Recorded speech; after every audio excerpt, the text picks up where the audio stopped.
Welcome to Pimpy's Investment Chat, where we keep investment talk simple. And here's your host, Pimpy. What is going on out there, peeps? Oh man, could I have been right about the exchange rate? What are the odds of this actually happening? Somebody said, can I make a case for the 322 rate for the Iraqi Dinar? And I said, sure, I could, but I still think it's going to go up in increments. And the only hope that anybody has that the rate would be reinstated would be if, good old Maliki went in there and did like he did last time and messed around with it. All of a sudden, we're hearing that people from the coordinated framework talk about there has to be a change to strengthen the Iraqi dinar's exchange rate. I was thinking to myself, oh my God, these guys might actually do this. Now, I don't want you to get your hopes up and misunderstand what I'm saying. We have no idea what the rate change is that they're talking about. They might just turn around and reinstate the rate it was prior to this one, which means it moves from 1,450 dinars for every dollar back down to you get 1,190 dinars for every dollar. Sure, it's about 27% increase, but it's not the kind of exchange rate that you're looking for. But if the coordinated framework get into power with their people and they can get away with it, that would just be the first move in many moves, in my opinion, on the exchange rate. Now, I'm not saying it's right for them to do it. I still think that might be disastrous for the Iraqi people. And what I mean by that is it's going to kill their economy if the rate change is up too high. It'll shock the economy. It'll damage it. I've went over it many times in many videos why I think that. I don't want to rehash it. But anyways, let's get into the news, why it is they're talking about the exchange rate once again. Before we get started, though, hit the thumbs up button. If you're not a subscriber, please do so, because when you do, it helps out the channel, and I surely do appreciate it. If you're thinking about buying gold and silver, go check out our friends over there at Money Metals Exchange. The link is down below in the description. If you are going to buy precious metals, now is the time. In case you miss what's going on, there's a very rich billionaire who's anticipating buying a ton of gold and silver. Her first purchase was for $25 million in gold, $25 million in silver. It absolutely will affect the physical market. There's some lag time, but be assured, gold and silver is about to take off. Make sure you're on that bandwagon before you miss it. Also, there's a video posted. We've already selected our first subscriber. We put the $100 into a slot machine, and I gotta say, I was really worried about the end results there, but in the end, it ended up becoming a great video. Go check it out. It's on my platform. Go see how our first subscriber made out as being the first person selected to possibly win money on a slot machine pull. It was fun. It was exciting. I have since talked to her on the phone, recorded it. We did a little interview. I will post that a little bit later on. So if you are interested in possibly being selected as an individual who could get chosen for the slot machine pulls, then you need to be a subscriber on Pimpy's News Network. Subscribers that pay $5 or more will be randomly selected, and we will do a poll on your behalf if you are selected. Wisdom Movement, Al Sundin, enjoys internal and external acceptance, and there is no veto over it. This is the guy that the coordinated framework is putting forward as the next prime minister. According to the news article, this man has been accepted by all parties all the way around, although I do not see anywhere in here that this guy has been approved by Sauter himself, but we will soon see. So there you have it. Al Sundin will be the coordinated framework's candidate for prime minister. So here you have it. Here's the article that everybody's talking about. Advisor to the prime minister determines one option to reduce the dollar exchange. He predicts the fate of the 2023 budget. So when they say reduce the dollar exchange, what they're talking about is reducing the dollar's value against the Iraqi dinar, which is the right direction. So here it goes. It says the advisor to the prime minister determines one option to reduce the dollar exchange. He predicts the fate of the 2023 budget.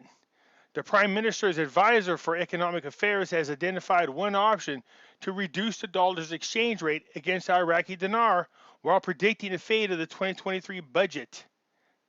Al Jabari said for the program broadcast, a satellite channel on the news, the financial equation in the country is the one that controls the exchange rate of the dollar. And if we want to strengthen the dinar and convince investors abroad to invest in the country gradually, the dollar begins to decline. Encouraging investors and increasing non-oil revenues will raise the level of value of the dinar. Yeah, I've been saying that all along. But the problem is you have to increase the non-oil revenues. It was in the works under Al-Qademi, but ever since we've been in this deadlock with the government, that has stalled. He said that the Iraqi people are increasing by 1.25 million people annually. And if we do not remedy the situation and make plans, we will actually suffer in paying salaries during the coming years. The future generations cannot be mortgaged by fluctuating oil prices. When he says they will be paying salaries during the coming years, what he's talking about is unemployment or government financial aid. He explained that in Iraq, if thinking about the economy remains in the same current mechanism, we will have mercy on the current exchange rate, and the white paper has remained ink on the paper without brains. He the way they talk is mind blowing to me. But anyways, with regards to the federal budget for the fiscal year 2023, he said it can only be approved by the president of the new government, and not necessarily the same approach as the current government. It may take austerity for the sake of the article, but if the current government remains, we will proceed with setting the doors of law. He continued by saying that Prime Minister Al-Qademi, who is the one president who followed up on an energy file in the country, and Iraq spent nearly $6 billion on the electricity sector in 2021, and there was supposed to be a levy for electricity that covered the ministry's costs completely, but it does not currently reach 15%. And my guess is because the budget wasn't passed. Jabari went on to say the federal court's decision that the oil and gas law in the Kurdistan region is unconstitutional is a good step to negotiate with the federal government. And the Office of Financial Supervision is responsible for following up on the revenues generated from the region's oil, while the advances that the region currently receives are deducted from its share in the current budget.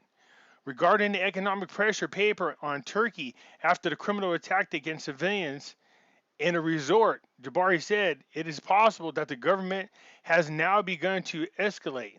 There is a complaint submitted to the Security Council, and there's an intention for the presence of the Iraqi forces in the areas adjacent to the Turkish border. The need to arrange the situation before the boycott and to find an alternative to imports, as the value of our imports from Turkey exceed $20 billion, which is higher than China. Regarding the automation, Jabari commented, Iraq needs the correct automation of border crossing, and we need other measures to make the automation step successful, noting that Al-Qademi's failure in the financial file, but in the general, he acted wisely and got Iraq out of major crisis. With regards to the political file, Jabari stressed the framework is keen on the unity of the nation ranks by nominating al-Sundin for the position of prime minister, and I think that his personality is acceptable to all parties, and he is known for his integrity, and so far most of the blocs are welcome. Al-Jabari concluded that the two Kurdish parties are both insisting on their candidate for presidency, and a nomination of al-Sundi will lead to the acceleration of deciding the position of the president of the republic, which they want Saleh back in as president, by the way. So this article is not saying anything that hasn't already been said before when it comes to the Iraqi exchange rate. Look, you have to strengthen it. You have to do whatever it takes to strengthen the Iraqi dinar. And how you do that is not just relying on oil revenues. You're going to have to rely a lot on non-oil revenues. But the problem is, if they can't even pass a budget, how the hell is this going to happen? A lot of things that are holding up progress in Iraq is the fact that the government has not been formed. And I still don't think it's going to be formed anytime soon. Just because they're saying that this guy's accepted by all parties doesn't mean anything. We have not heard whether or not Sauter's going to approve of it. In addition to that, there's already a party claiming that they're going to be just as disruptive as the coordinating framework when it comes to getting the quorum together. So you can see right here, with the same sword, the Democrat reveals an agreement to go to the blocking third. The leader of the Kurdistan Democratic Party confirmed that it will be the blocking third if Burham Saleh's candidacy for the president of the republic continues. That's not going to change. They're not going to put anybody else forward. See, here's the thing. When a coordinating framework was the minority causing all the problems, they didn't like who was going to be chosen as president nor as prime minister. So they were stubborn. They sat there and they blocked this situation. Even though they're not the ones that selects the president, they're the people that select the prime minister. So now they're trying to dictate who the president's going to be as well as the prime minister. And I guarantee that Maliki is behind all of it. We will not enter the parliament session to elect the president of the republic if Saleh's candidacy continues, and we will be the blocking third in agreement with the sovereignty and a number of independent representatives. We do not have legal or constitutional demands, and if those demands are not met, we will strike the opposition side with the same sword that we have previously struck. He pointed out the decision to nominate a candidate for prime minister does not mean that the political process will be reached its end. And there are political agreements to secure 220 seats to give confidence to the President of the Republic. Our alliance with the sovereign continues because the demand for 2/3 will be stronger if a single front is formed, noting that if the political situation is not resolved soon, then going to early elections will be better in order to satisfy the Sauter movement's audience. See that? Who are they worried about satisfying? Sauter.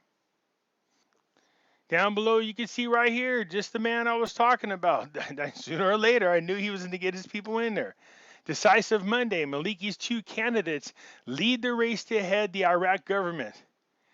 And if his people get selected in there, and Maliki has both the presidency as well as the prime minister, they're going to go ahead and select what next? Yeah, the governor of the Central Bank of Iraq. Yep. Don't be surprised. And then you'll see that change take place.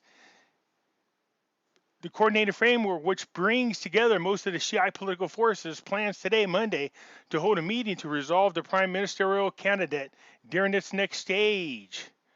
It says the leaders of the framework told the news the race for premiership is currently limited to Sundin and Shakiri. And of course, we know that this election was Sundin. So there you have it. It's kind of funny how 5 candidates were nominated. Maliki put in 2 of them, and it came down to his final 2 candidates. For them to think that, for them to even think that Sauter's going to go for this, they're sadly mistaken. But let's see if they can push it through. Again, I don't mind making a profit off the Iraqi dinar, but not at the cost of the Iraqi people. They need to do something to strengthen their non-oil revenues. That's the only way this is going to be successful without hurting the economy. So there you have it. I just did a video the other day thanks to someone challenging me to make a case, a positive case for the reinstatement of the 322 rate. And what I said was, well, okay, I'll make a case for it, no problem. If you get Maliki in there and he gets in control and he picks the Central Bank of Iraq's governor, you could see a scenario in which he forces the exchange rate to take place. That might still happen. We're going to see what's going to happen here real soon. Put a comment down below. Let me know what you think. That's it for now. I'm out.